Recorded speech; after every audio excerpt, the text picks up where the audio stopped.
Assalamualaikum warahmatullahi wabarakatuh.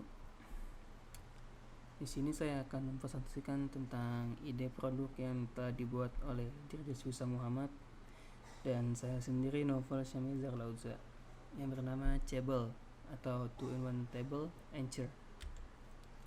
Cebel atau 2-in-1 Table and Chair merupakan sebuah produk inovasi yang menerapkan dua fungsionalitas dalam satu produk. Seperti namanya sendiri, Cebel memiliki dua fungsi sekaligus, yaitu sebagai kursi dan meja, tetapi masih dalam satu produk dan bukan terpisah. Produk Cebel ini sendiri juga termasuk produk yang portable, jadi mudah untuk dibawa kemana-mana, fleksibel, praktis, dan tidak memakan tempat terlalu besar. Cebel ini memiliki latar belakang sebagai kursi dan meja yang merupakan salah satu kebutuhan pokok yang sangat diperlukan oleh siapapun dan juga dimanapun, terutama untuk fasilitas umum maupun kebutuhan rumah tangga. Seringkali masyarakat yang membutuhkan kursi dan meja tersebut harus membelinya secara terpisah supaya bisa menyesuaikan dengan tata letak dalam rumah. Karena kebanyakan kursi dan meja yang satu paket memiliki ukuran yang lebih besar dan terlalu banyak memakan tempat. Selanjutnya ada masalah. Dari latar belakang yang telah dijabarkan di atas, maka dapat kita peroleh sebuah isu yang akan kita pecahkan dengan terlebih dahulu melakukan observasi terhadap orang-orang di sekitar yang melalui metode penelitian studi kasus. Maka dapat diperoleh hasil di mana orang-orang cenderung merepotkan diri mereka sendiri dengan berulang-ulang membuka tas mereka, mengambil botol disinfektan, kemudian menyemprotkannya ke meja di tempat umum, lalu menaruhnya kembali di tas mereka. Kegiatan ini tentunya sangat merepotkan dan cenderung memakan waktu, apalagi saat dilakukan di tempat yang cenderung ramai. Dari hasil observasi ini, kita mendapatkan suatu masalah, di mana meja dan kursi yang kita gunakan harus dapat digunakan dengan lebih praktis lagi, dengan membawa meja dan kursi sendiri, sehingga lebih maksimal dalam menghindari virus COVID-19 ketika di tempat umum. Ada pula tujuan dan manfaat.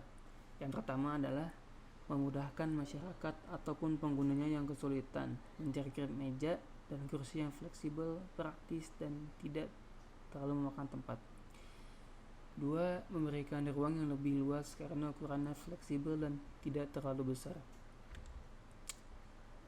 Ukuran capaian. Yang pertama adalah produk dapat dijual dengan harga yang terjangkau sehingga masyarakat dapat membelinya dengan mudah. Yang kedua, masyarakat dapat memaksimalkan produk tersebut sesuai dengan kegunaannya. 3. Pengguna dapat memanfaatkan ruang yang tersisa untuk kebutuhan lainnya. Ada juga teknis pelaksanaannya. Yang pertama ada desain konsep atau pembuatan konsep desain Cebel ini. Yang kedua ada pembuatan prototype desain. Di sini kita membuat prototype bentuk dari Cebel ini. Lalu ada desain review atau rilis sebelum pembuatan final build-nya. Lalu ada review dan rilis dari final build-nya.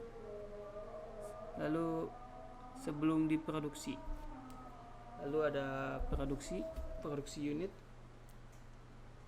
Lalu dipasarkan ke masyarakat, didistribusikan. Lalu timeline. Yang pertama analisis. Dilakukan analisis melalui metode studi kasus pada masyarakat sekitar sesuai dengan keadaan sekarang, yaitu pandemi. Lalu ada desain, memulai proses perancangan berdasarkan data yang telah diperoleh. Selanjutnya ada pengujian, melakukan uji guna pada prototipe produk agar dapat dipastikan fungsiannya, keamanannya, dan kenyamanannya. Lalu ada produksi, produk mulai diproduksi masal untuk dipasarkan. Lalu terakhir ada pemasaran, produk didistribusikan ke pasaran yang ada di masyarakat. Lalu ada rancangan biaya, peralatan perkakas yang dibutuhkan senilai Rp6.300.000, material bahan sekitar Rp8 sampai Rp8.500.000, dan untuk laporan hasil ada Rp200.000. Total rancangan biaya sekitar Rp15 juta. Lalu ada diagram flow dari research Cebel. Input, tempat umum masih dalam situasi waspada COVID-19. Wabah COVID-19 masih menjadi permasalahan. Lalu ada proses brainstorming untuk pembuatan produk, pencarian ide, lalu ada output, perancangan 2-in-1 table and chair. Ada outcome, tubuh lebih terjaga dari virus karena terhindar dari kontak fisik orang lain di tempat umum. Dan terakhir ada evaluation, feedback dari user reachable. Sekian presentasi dari saya. Wassalamualaikum warahmatullahi wabarakatuh.